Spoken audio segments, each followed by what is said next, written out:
ਸਤਿ ਸ਼੍ਰੀ ਅਕਾਲ ਦੋਸਤੋ, ਮੈਂ ਗੁਰਪ੍ਰੇਮ ਲਾਰੀ ਔਰ ਤੁਸੀਂ ਦੇਖ ਰਹੇ ਹੋ ਦੈਨਿਕ ਜਾਗਰਣ। ਅੱਜ ਦੈਨਿਕ ਜਾਗਰਣ ਦੇ ਪ੍ਰੋਗਰਾਮ ਹੈਲੋ ਜਾਗਰਣ ਦੇ ਵਿੱਚ ਡਾਕਟਰ ਸ਼ਵੇਤਾ ਬਾਂਸਲ ਜੋ DM ਐਂਡੋਕ੍ਰਾਈਨੋਲੋਜੀ ਹੈਗੇ ਨੇ ਉਹ ਪਹੁੰਚੇ ਨੇ। मैं दैनिक जागरण ਵੱਲੋਂ ਤੁਹਾਡਾ ਸਵਾਗਤ ਕਰਦਾ ਹਾਂ। थैंक यू सो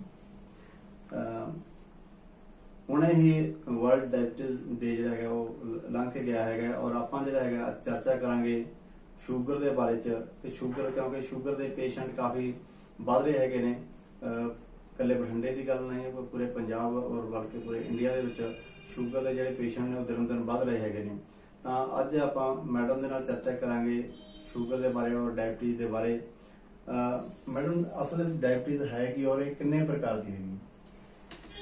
जैसे कि हम वर्ल्ड डायबिटीज डे सेलिब्रेट कर रहे हैं जो 14 नवंबर को था। हम वर्ल्ड डायबिटीज डे इसलिए सेलिब्रेट करते हैं क्योंकि इस दिन जो मिस्टर डॉक्टर फेडरिक बेंटिंग थे जिन्होंने इंसुलिन को डिस्कवर किया था, उनके जन्मदिन के ऊपर हम इसको सेलिब्रेट करते हैं वर्ल्ड डायबिटीज डे। और स्पेशली इसलिए ताकि लोगों में अवेयरनेस क्रिएट की जाए कि डायबिटीज से हम अपने आप को कैसे बचा सके, या फिर जब डायबिटीज है तो हम अपने आप को किसी तरह से इसकी कॉम्प्लिकेशन से अपने आप को बचा सके। जो वर्ल्ड जैसे हम सबको मालूम है कि जो डायबिटीज है वो दिन ब दिन बढ़ती जा रही है, स्पेशली जो कोरोना का हम पे कहर टूटा है तो और डायबिटीज पेशेंट्स में ज्यादातर उन लोगों में काफी दिक्कत का सामना उन्हें करना पड़ता है। जो डायबिटीज है 50 करोड़ से भी ज्यादा लोगों को पूरे वर्ल्ड में डायबिटीज है, जिसमें से 8 करोड़ सिर्फ साउथ ईस्ट एशिया में ही है और 7 करोड़ जो लोग हैं सिर्फ इंडिया में ही पाए जाते हैं जो डायबिटीज है। और आगे जाके भी जो है डायबिटीज की इंडिया में बहुत ज्यादा फैलने वाला है। इसलिए हमें जो डायबिटीज होती है उससे हमें अपने आप को बचाना भी है, और अगर है तो हमें उसे कंट्रोल में अपनी शुगर लेवल्स को रखना है। जो डायबिटीज है वो 2 तरह की होती है, type 1 diabetes and type 2 diabetes. जो टाइप 1 डायबिटीज ज्यादातर बच्चों में होती है। ये इसलिए होती है क्योंकि अब जो हमारी बॉडी का एक अंग होता है पैंक्रियाज, जो इंसुलिन कम बना रहा है या किसी कारणवश वो काम नहीं कर रहा है, इसलिए इन बच्चों में हमें बाहर से इंसुलिन देनी पड़ती है। तो इनमें हम इनको टाइप 1 डायबिटीज कहते हैं। फिर होती है टाइप 2 डायबिटीज जो ज्यादातर 35 या 40 साल के बाद होती है। उन लोगों में होती है जिनका सेडेंट्री लाइफस्टाइल है, जो काम बैठे रहते हैं, जिनकी सिटिंग ज्यादा है, एक्सरसाइज कम है, डाइट ज्यादा है। तो यहाँ आपकी फैमिली में डायबिटीज है तो उनमें टाइप 2 डायबिटीज होती है, जिसमें इंसुलिन तो आपकी बॉडी बना रही है पैंक्रियास, लेकिन वो ठीक ढंग से काम नहीं कर रही है। फिर होती है जो डायबिटीज होती है जो प्रेगनेंसी में, जिसको हम जेस्टेशनल डायबिटीज मेलाइटिस कहते हैं, जो प्रेगनेंसी के दौरान होती है और जैसे ही डिलीवरी होती है ये अपने आप ठीक हो जाती है। या फिर पैंक्रेटिक डायबिटीज होती है, और जो अगर पैंक्रेटाइटिस की प्रॉब्लम हो तो उन लोगों में डायबिटीज हो सकती है। या फिर पेशेंट्स जो होते हैं जैसे कि कुछ मेडिसिन ऐसी ली हैं जैसे स्टेरॉइड्स वगैरह, जिनकी वजह से डायबिटीज हो सकती है। मैम जैसे आपने अभी बताया कि कोरोना के दौरान जितने भी डायबिटिक पेशेंट थे उनको ज़्यादा दिक्कत आई, और अगर हम डेथ की बात करें तो डेथ रेट भी जो है वो ज़्यादा रहा डायबिटिक पेशेंटों का, और इसके पीछे क्या कारण है? जो डायबिटीज पेशेंट है क्योंकि उनकी इम्यूनिटी कम होती है, तो ऐसे अगर हमारी blood sugars levels higher side पे हैं, वेल कंट्रोल्ड नहीं है, तभी वही पेशेंट्स जो हैं एट रिस्क रहते हैं। कोविड पेशेंट्स जो होते हैं वो एट रिस्क रहते हैं उसकी कॉम्प्लिकेशन से। अगर डायबिटिक पेशेंट्स की ब्लड शुगर्स वेल कंट्रोल्ड हैं, उनका HbA1c बिल्कुल नॉर्मल है, तो उनकी मोर्टालिटी और दूसरे पेशेंट्स की मोर्टालिटी रिस्क में कोई डिफरेंस नहीं हमने पाया है। एक मैम मतलब जैसे आम इंसान है, जैसे मुझे कोई बीमारी नहीं है, अगर मैंने चेक कराना हो कि मतलब मुझे शुगर तो नहीं होगी, तो एक तो इसके सिम्टम क्या हैं, और क्या हर एक व्यक्ति को जो नॉर्मल है उनको भी चेक कराना चाहिए इसको? जो डायबिटिक हमने अपने टेस्ट कब करवाना है, बेसिकली ये क्वेश्चन है। तो कोई भी जो भी इंसान है 35 इयर्स के बाद उसको अपनी एटलीस्ट 3 साल में एक बार अपनी शुगर लेवल जरूर चेक करवाना चाहिए। या फिर किसी की भी फैमिली में डायबिटिक हैं, जैसे पेरेंट्स डायबिटिक हैं या उनके ब्रदर सिस्टर डायबिटिक हैं या रिलेटिव डायबिटिक है, तब हमें अपनी ब्लड शुगर लेवल जरूर चेक करवानी चाहिए। या फिर आपकी पहले हिस्ट्री रह चुकी हो कि आपकी प्रेगनेंसी के टाइम आपको डायबिटीज थी, या फिर आपका वेट ज्यादा है, या आपको ब्लड प्रेशर, कोलेस्ट्रॉल लेवल्स या हार्ट की प्रॉब्लम है, तभी हमें हर साल अपनी डायबिटीज का जरूर टेस्ट करवाना चाहिए। या फिर जो फीमेल्स जिनको पीसीओडी की प्रॉब्लम है, तो उनमें भी डायबिटीज का होने का रिस्क काफी हाई रहता है, तो उन्हें भी अपनी डायबिटीज जो है रेगुलर इंटरवल्स पे अपना चेक करवाना चाहिए। जो इसके लक्षण होते हैं, ज्यादातर जो होती है 80% ऑफ द पेशेंट्स में क्या होते हैं, इसके सिम्टम्स नहीं होते, वो इंसिडेंटली डिटेक्ट होते हैं कि हम वैसे ही जाके अपना किसी भी लैब में जाके हमने चेक करवा लिया, वैसे ही कि कोई और ब्लड टेस्ट, कोई प्रॉब्लम कोई और थी पर हमने वैसे ही अपनी शुगर चेक करवा ली, तो उसमें इंसिडेंटली आ गई कि डायबिटीज है। अदरवाइज जो 20% लोगों में सिम्टम्स आ सकते हैं कि जैसे मुंह सूखना, प्यास ज्यादा लगनी, वेट लॉस होना, ठीक है, और या फिर आपके पैरों में झंझनाहट होनी या पैरों में जलन होना, तो इस तरह के सिम्टम्स भी डायबिटिक पेशेंट्स को हो सकते हैं। जी मैम, डायबिटीज की कॉम्प्लिकेशन क्या क्या है, क्या क्या हो सकता है? जो डायबिटीज है वो हर अंग के ऊपर असर कर सकती है, जैसे आंखों पे, आंखों की रोशनी पे असर कर सकती है, आंखों का नंबर चेंज हो सकता है, रेटिना पे इफेक्ट हो सकता है, पैरों में, पैरों की जलन, पैरों में जो नाड़ियां होती हैं वो सुनपना आ सकता है, पैरों की जलन हो सकती है, या आपने चप्पल पहनी हुई है वो अब चलते चलते चप्पल उतर जानी, तो वो भी ये सारी कॉम्प्लिकेशंस होती हैं। किडनी के ऊपर असर आना, हार्ट के ऊपर, या हमारे जैसे नर्वस सिस्टम के ऊपर की पैरालिसिस का अटैक होना, तो ये सब डायबिटीज की कॉम्प्लिकेशंस, डायबिटीज हर अंग के ऊपर असर कर सकता है।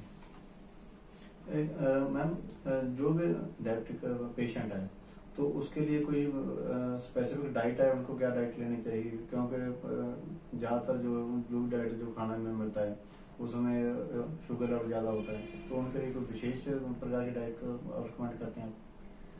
देखिए, जो डायबिटिक पेशेंट्स होते हैं उनको ऐसे कोई स्पेशल डाइट नहीं होती है, एक्सेप्ट कि हमें जो होती है रिफाइंड शुगर्स जो होती हैं उसका लेवल्स कम रखने होते हैं। जो चीनी हो गई, गुड़ हो गया, शक्कर हो गई, ये नहीं आपने यूज करनी है। हमने कार्बोहाइड्रेट्स जो होते हैं, कॉम्प्लेक्स कार्बोहाइड्रेट्स, जैसे हमारा मल्टीग्रेन आटा हो गया, या हम जैसे आटा व्हीट है उसमें ब्रांड ज्यादा मिक्स कर लिया या चोकर मिक्स करके वो यूज कर सकते हैं, ताकि जो हमारी डाइट है उसमें फाइबर ज्यादा होना चाहिए।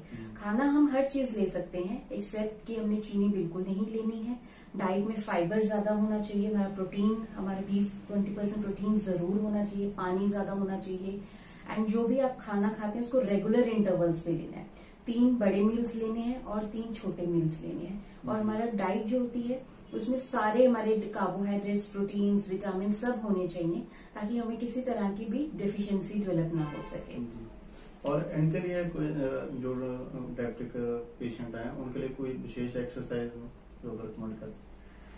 जो एक्सरसाइज होती है उसमें आपको एटलीस्ट 150 मिनट्स पूरे हफ्ते में करने जरूरी है, मतलब कि एटलीस्ट 30 मिनट्स 5 दिन जरूर करने हैं। चाहे आप रनिंग कर लीजिएगा, चाहे आप योगा कीजिए, चाहे आप वॉक सिंपल कर लीजिए, साइकिलिंग कर लीजिए, स्विमिंग कर लीजिए, एरोबिक एक्सरसाइज, किसी तरह की भी।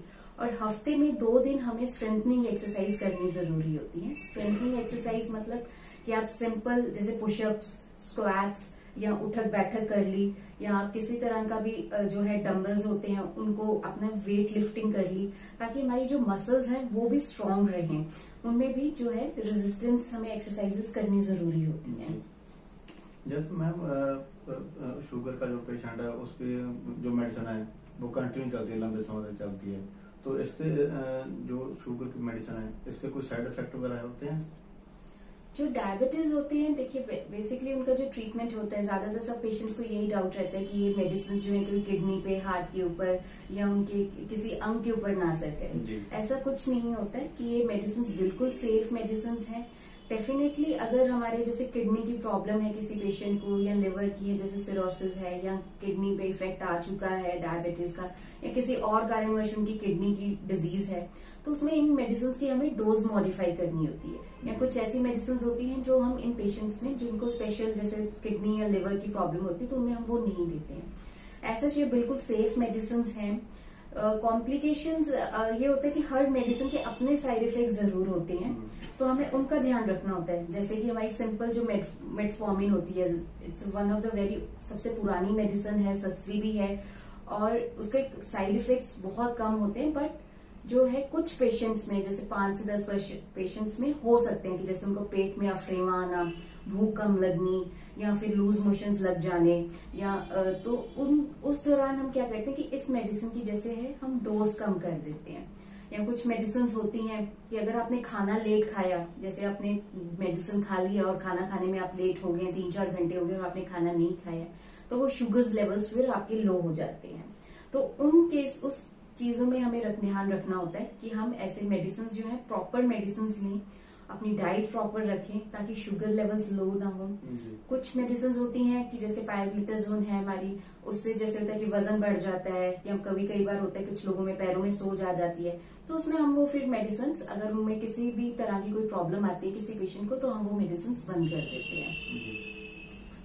एक जैसे मैडम मेडिसिन होती है ओरली लेते हैं, और दूसरी जैसे इंजेक्टेबल हैं, तो जैसे इंसुलिन हम लेने लग गए तो क्या वो जिंदगी भर लेने पड़ते हैं, जब शुगर लेवल कभी स्टेबल हो जाता है तो मतलब इंसुलिन जो इंजेक्शन है वो लगाने बंद किए जा सकते हैं? जो टाइप 1 डायबिटीज है जिसमें इंसुलिन की डेफिशिएंसी है, उसमें तो लाइफ लॉन्ग ही इंसुलिन चलती है, तो उसमें तो कोई डाउट ही नहीं है कि हम उसे किसी तरह से रिप्लेस कर सकते हैं। तो it is a life line for उन पेशेंट्स के लिए, तो उसमें तो इंसुलिन ही चलती है। जो टाइप 2 डायबिटीज पेशेंट्स होते हैं कुछ टाइम तक, जैसे 10-15 साल जैसे वो मेडिसिन के ऊपर हैं, तो वो मेडिसिन का असर कम होने लग जाता है, बिकॉज आपकी बॉडी की जो इंसुलिन है वो डेफिशिएंट हो जाती है, आपकी बॉडी इंसुलिन कम बना रही है। बेसिकली जो मेडिसिन होती हैं वो यही काम करती हैं कि वो आपकी बॉडी के ऊपर जो है असर, पैंक्रियाज के ऊपर एक्ट करती हैं ताकि वो इंसुलिन बना सके। जब आपकी बॉडी जो पैंक्रियाज है इंसुलिन कम बनाने लग जाता है, इन मेडिसिन का असर कम हो जाता है, तो हमें बाहर से उनको इंसुलिन से सब्स्टिट्यूट करना पड़ता है। तो और या फिर कुछ सर्कमस्टांसेस ऐसे होते हैं जैसे प्रेगनेंसी है, उसमें सबसे सेफेस्ट इंसुलिन ही है। फिर या कोई मेजर ऑपरेशन होना है, कोई ट्रॉमा हुआ है, कोई चोट लग गई है, या किसी तरह का कोई फीवर है, या शुगर लेवल्स बहुत हायर साइड पे जा रहे हैं, तो उसमें क्या होता है कि हम लोग इंसुलिन ही देते हैं। या पेशेंट्स को किडनी की डिजीज है या लिवर की प्रॉब्लम है, तो उन पेशेंट्स में भी सबसे सेफ जो है इंसुलिन ही होती है। और इंसुलिन जो है वो एक ही प्रकार की है या इसके भी अलग अलग टाइप्स हैं? जो इंसुलिन होती है वो काफी तरह की है। हमारे जैसे जो लोग इंसुलिन यूज करते हैं उन्होंने अपना देखा होगा कि एक होती है रेगुलर इंसुलिन। जो रेगुलर इंसुलिन होती है वो ज्यादातर क्या होता है कि वो जैसे उसके ऊपर येलो कलर का वो वायल होती है एंड पानी की तरह की इंसुलिन होती है, तो उसको ज्यादा होता है वो शुगर को, जो खाना खाने के बाद की शुगर्स बढ़ती हैं उसको कंट्रोल करती है। फिर हमारी इंसुलिन एन होती है जो दूध की तरह दिखाई देती है, उसका असर जो होता है 12 से 16 घंटे तक रहता है। एंड फिर हमारा होता है कि ग्लार्जिन इंसुलिन है जिसका जो है वो पूरे 24 घंटे असर करती है, तो वो जैसे हम रात को एक फिक्स टाइम पे लगाते हैं। जो रेगुलर इंसुलिन है उसमें भी जैसे खाना खाने से आधा घंटा पहले लगानी होती है, तो उसमें बहुत ध्यान रखना होता है कि अगर आपने इंसुलिन लगा ली है तो आधे घंटे के बाद आप खाना जरूर खा लीजिए। ऐसा नहीं होना चाहिए कि आपने इंसुलिन लगा ली है और उसके बाद आप खाना बना रहे हैं, तो तब तक इंसुलिन का असर शुरू हो जाता है और शुगर लो होने का रिस्क काफी हाई हो जाता है। तो जो आपने इंसुलिन जिस टाइम पे आपको डॉक्टर ने बताया है आपने उसी हिसाब से लगानी है।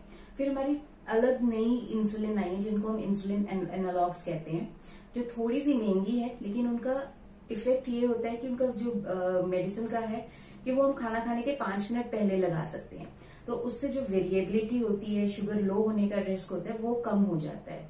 जी।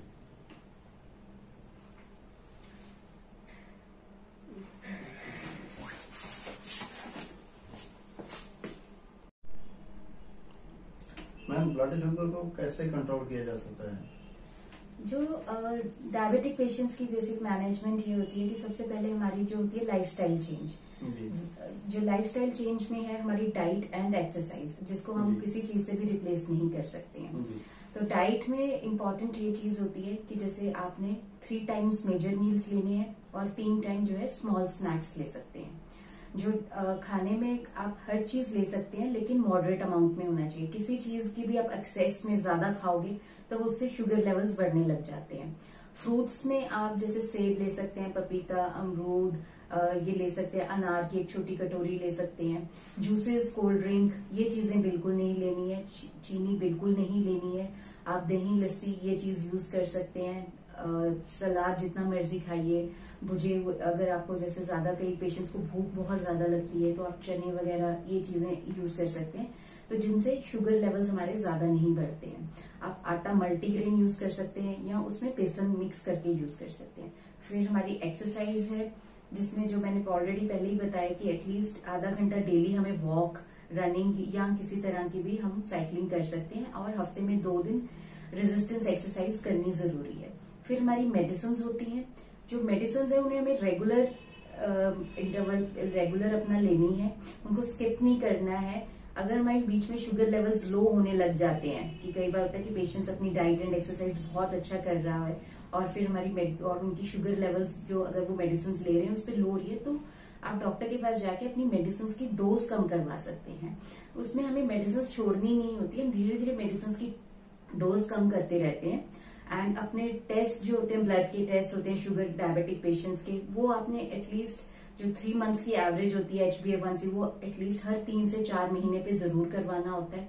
हर 10-15 दिन पे अपनी खाली पेट शुगर और खाना खाने के 2 घंटे के बाद शुगर करनी बहुत जरूरी है। उससे हमें ये पता लगता है कि अगर हमारी शुगर लेवल्स हाई जा रही हैं या लो जा रही हैं, तो हम उसी टाइम उसको करेक्ट कर सकते हैं। फिर अपने जो ब्लड टेस्ट होते हैं, ताकि हमारी डायबिटीज ने किसी अंग के ऊपर कोई असर तो नहीं किया, वो साल में 1 बार करवाने जरूरी होते हैं। जैसे आईज का हो गया, आपका फंडस एग्जामिनेशन हो गया, आंखों का नंबर चेक करवाना हो गया। फिर उसके बाद अपना जो है किडनी का क्रेटिनिन टेस्ट, यूरिन में एल्ब्यूमिन देखने के लिए यूरिन का टेस्ट करवाना जरूरी होता है। हार्ट के लिए लिपिड प्रोफाइल, ECG, ये साल में 1 बार करना बहुत जरूरी है। कभी भी किसी पेशेंट को कभी सिम्टम्स आते हैं कि जैसे उनको चलने फिरने पे सांस फूल रहा है या थकावट हो रही है या छाती में दर्द हो रहा है, तो अपनी उसी टाइम ECG जरूर चेक करवाएं। जिस तरह शुगर लेवल बढ़ जाए तो ਉਹਦਾ भी नुकसान है, और अगर वो घट जाए तो ਉਹਦਾ भी नुकसान है, और अगर शुगर लेवल घट जाता है तो उसके की सिम्टम है? ये शुगर लेवल लो होने को हम कहते हैं हाइपोग्लाइसीमिया कहते हैं। वो उसको तभी कहते हैं कि अगर हमारी ब्लड शुगर लेवल 70 से लेस होती है। जो ज्यादातर शुगर लेवल्स जो लो होते हैं उसका कारण यही होता है कि अगर हमने खाना लेट खाया है या किडनी में प्रॉब्लम है या किसी तरह की बीमारी है जिसमें भूख कम लग रही है, या फिर हमारी जो मेडिसिन की है डोज ज्यादा हो रही है, या गलती से हमने एक्स्ट्रा इंसुलिन लगा ली है, तो उस चक्कर में शुगर लेवल्स लो हो जाते हैं। जब अगर शुगर लेवल्स लो होने के लक्षण ये होते हैं कि आपके जो है हाथ पैर ठंडे पड़ते हैं, घबराहट होती है, पसीना आ रहा है, धड़कन तेज हो सकती है, और उसके बाद कई बार कुछ लोगों को चक्कर भी आते हैं, भूख बहुत ज्यादा लगती है, और कुछ लोग इरिटेट होते हैं, बहुत ज्यादा गुस्सा आने लग जाता है, या फिर उनको जो है सुबह उठते हैं तो उनको सिर दर्द बहुत होने लग जाता है। तो अगर ऐसे कभी भी कोई लक्षण हो तो उन्हें उस टाइम अपने शुगर लेवल जरूर चेक करवा लेने चाहिए। एंड कभी भी अगर शुगर लो होती है, अगर आपके पास कोई मशीन चेक करने के लिए नहीं भी है, तो आप तुरंत मीठा खा लीजिए। कभी भी लगे कि आपको कि घबराहट, पसीना, त्रेली आ रही है, घबराहट हो रही है, तो आप तुरंत मीठा खा लीजिए। किसी तरह का चीनी खा लीजिए, ग्लूकोज ले लीजिए, चाहे बिस्किट्स ले लीजिए।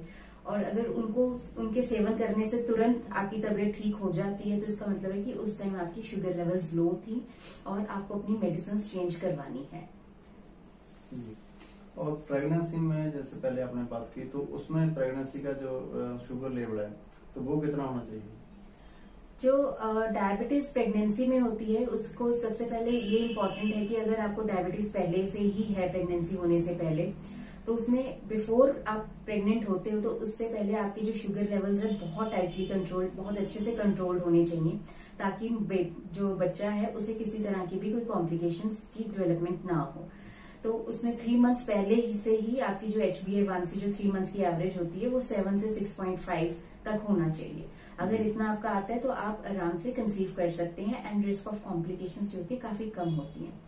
और कुछ लोग होते हैं जिनको प्रेगनेंसी के टाइम ही डायबिटीज डेवलप होती है, ज्यादातर तो हम जो फर्स्ट विजिट ही होती है जो प्रेग्नेंट लेडीज की होती है वो उसी में ही शुगर लेवल्स चेक करवा लेते हैं। तो उसमें हम जो होती है फास्टिंग शुगर चेक करते हैं या फिर हम 75 ग्राम्स ग्लूकोज देके पेशेंट की 1 घंटे और 2 घंटे पे चेक करते हैं। प्रेगनेंसी के दौरान जो शुगर लेवल्स है वो बहुत स्ट्रिक्टली कंट्रोल्ड होनी चाहिए। अगर वो ज्यादा हाई लेवल्स पे रहते हैं तो बच्चे का साइज बड़ा हो सकता है, तो उससे नॉर्मल डिलीवरी में जो होती है एक रिस्क, नॉर्मल डिलीवरी में प्रॉब्लम आ सकती है। फिर जो आगे जाके बच्चे को जॉन्डिस का रिस्क रहता है। फिर उनको जो है कि एकदम डिलीवरी के बाद बेबी की शुगर लेवल्स भी लो रह सकती हैं। तो जो नॉर्मल प्रेगनेंसी में आपकी जो है डायबिटिक पेशेंट, आपकी शुगर लेवल्स जो है खाली पेट जो है 90 से कम होनी चाहिए। खाना खाने के 1 घंटे के बाद जो है 140 तक होनी चाहिए और खाना खाने के 2 घंटे के बाद 120 से कम होनी चाहिए। मैम अगर किसी मदर को शुगर है तो जो उनका बच्चा होगा प्रेगनेंसी के बाद, तो जो क्या उस वो बच्चा भी डायबिटिक होगा जब वो नॉर्मल हो सकता है? अगर देखिए ऐसे जो डायबिटिक पेशेंट मदर है उसके रिस्क ऑफ कि बच्चे में डायबिटीज का उस टाइम तो रिस्क बहुत कम होता है। बट जो स्टडीज अभी देखी गई हैं उसमें ये है कि आगे जाके जो बच्चों में होता है कि जैसे जब उनके 10-12 साल के हैं तो उसमें देखा गया है कि रिस्क जो है उनके ओबेसिटी की, मोटापे का बच्चों में रिस्क हाई रहता है। उनको डायबिटीज का भी रिस्क उस टाइम हाई होता है। तो ऐसे बच्चों में हमें शुरू से ही, जिनकी मदर्स डायबिटिक थी प्रेगनेंसी में, तो उन्हें चाहिए कि अपने बच्चों का कि उनको शुगर इनटेक उनका कम होना चाहिए, बच्चों की फिजिकल एक्टिविटी ज्यादा होनी चाहिए ताकि वो वेट गेन और उनकी जो है आगे शुगर लेवल्स बढ़े ना उनकी। डॉक्टर श्वेता बंसल दैनिक जागरण के प्रोग्राम हैलो जागरण में आज तशरीफ लेके आए और बड़िया वधिया और वैल्यूएबल ਜਿਹੜੀ ਹੈਗੀਆਂ ਗੱਲਾਂ ਤੁਹਾਡੇ ਨਾਲ ਸ਼ੇਅਰ ਕੀਤੀਆਂ। मैं उम्मीद करदा कि जे सारे जो टिप्स है जो इन्होंने गल्लां दसियां शुगर के बारे च वो तुहाडी पूरी जिंदगी दे विच काम आने वाले हैगियां। मैम तुसीं दैनिक जागरण दे विच पहुंचे, तुहाडा बहुत बहुत स्वागत। Thank you.